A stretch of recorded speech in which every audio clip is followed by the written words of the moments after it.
There are people who enter your life quietly. No announcement, no warning. Nothing that would alert the part of you that was built to sense danger before it arrives. They come in through the door you left open, because you always leave it open, because closing it never felt like something you were allowed to do. And for a while, everything feels like it makes sense. You feel seen. You feel needed. You feel the specific warmth of being chosen by someone who seems to understand the depth of you in a way most people never bother to reach. What you did not know then, what Carl Jung spent a lifetime trying to explain to people who came to him broken by exactly this kind of encounter, is that you were not being seen. You were being studied. Jung identified something he called the persona, the carefully constructed mask a person builds and wears so consistently that even they begin to forget there is a face underneath it. Most people wear their persona loosely. They know it is a performance. They know the difference between the self they present and the self that exists when no one is watching. But certain people, the ones Jung was most concerned about, have fused with their persona so completely that the mask and the face have become indistinguishable. They do not perform warmth. They believe they are warm. They do not pretend to care. They are convinced they care.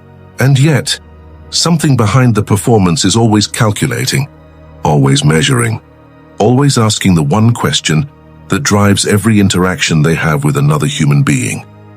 What can this person give me? The first type Jung identified was the one who feeds on admiration. Jung called this the narcissistic configuration, the psychic structure of a person whose inner world is so hollow, so terrifyingly empty at its center, that external validation is not a preference for them. It is oxygen. They need to be seen as exceptional, as special as the most intelligent person in the room, with the same urgency that a drowning person needs the surface. And the empath, the deeply feeling, extraordinarily perceptive, constitutionally generous empath, is the perfect mirror. Because the empath sees people, genuinely, completely, with the full force of their extraordinary sensitivity, and to someone who has been performing for an audience their entire life without ever feeling truly witnessed.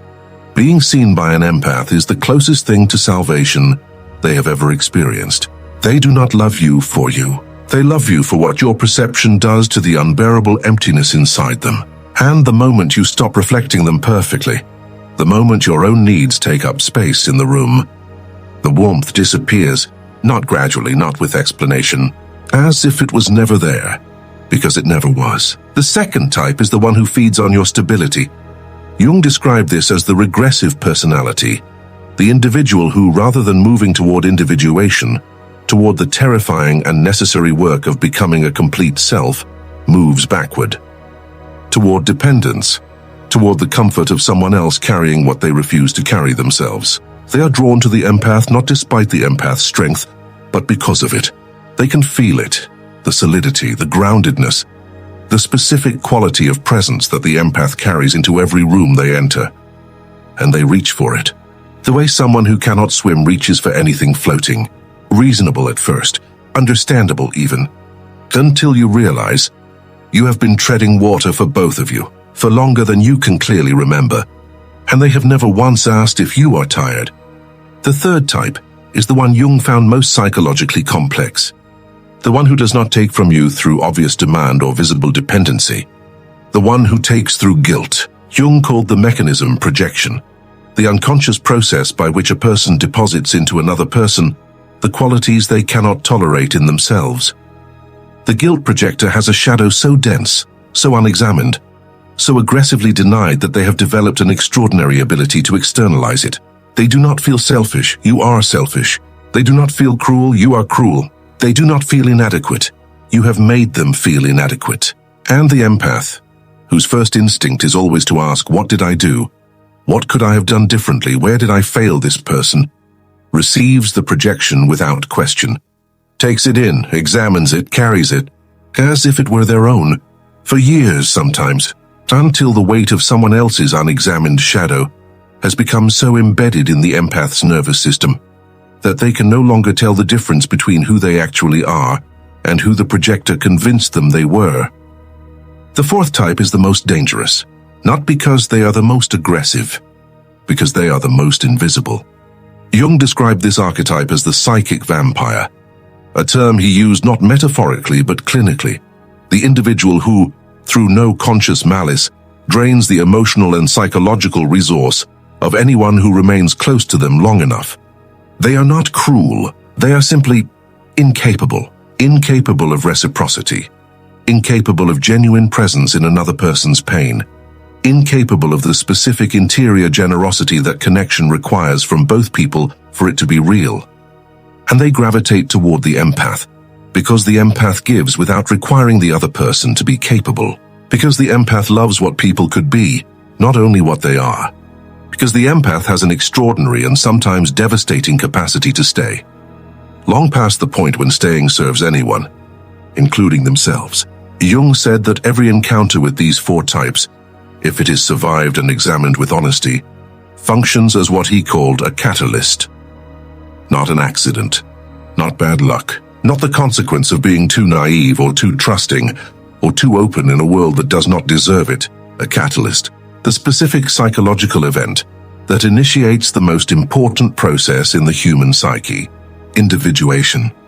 The long, painful, absolutely necessary journey of separating who you actually are from who you were told you were, from who you made yourself to survive, from who you became in relationship to people who needed you to be something other than yourself. The empath who has been through one of these encounters and done the interior work on the other side does not emerge damaged. They emerge differentiated, knowing with a precision they could not have developed any other way, the difference between the people who want access to their light and the people who genuinely wish to stand beside it. And the four types, Jung called what happens to them the return of the repressed, the psychological principle that whatever is denied long enough does not simply disappear, it collects. It accumulates in the shadow with a weight that grows proportional to how aggressively it is avoided. And eventually, the false self cannot maintain the persona against that weight. The mask begins to slip, not always publicly, not always dramatically, but internally, in the private rooms of the psyche where performance has no audience. The hollowness becomes undeniable. The one who fed on admiration finds in the quiet that the admiration of everyone else cannot fill what the empath's genuine perception used to reach. The regressive dependent discovers that no one they find after will stay the way the empath stayed. The guilt projector runs out of people willing to carry their shadow. And the psychic vampire exists in the specific barrenness of a person who took from every source available to them and still woke up empty, not because the universe punished them, because the psyche is precise. And it always eventually brings every person into direct contact with the interior reality they spent their entire lives running from. You were never the victim of what they did to you. You were the catalyst of what they could not escape inside themselves. And the empath who finally walks away from these four types does not walk away diminished. They walk away with something no one can take back. The absolute bone-deep earned knowledge of their own worth. Not the performed worth. Not the conditional worth that required being useful or endlessly available or the mirror for someone else's fractured self-image. The worth that exists simply because they exist. That was always there. That survived every encounter that tried to convince them otherwise. Jung called this the emergence of the sovereign self. And he said that once a person has found it, truly found it, not as a concept, but as a felt reality in the body and the psyche and the specific way they now move through the world, it cannot be taken, not by the narcissist, not by the dependent, not by the projector, not by any of the four types who once had access to something they should have treated with far more reverence than they did. The empath is done, not with loving people who do not know what to do with love, except consume it. That chapter is closed, and what begins now is something Jung spent his entire career pointing toward. A life lived from the inside out, for the first time, without apology, without explanation, without waiting for anyone's permission to be exactly, completely, irreversibly themselves.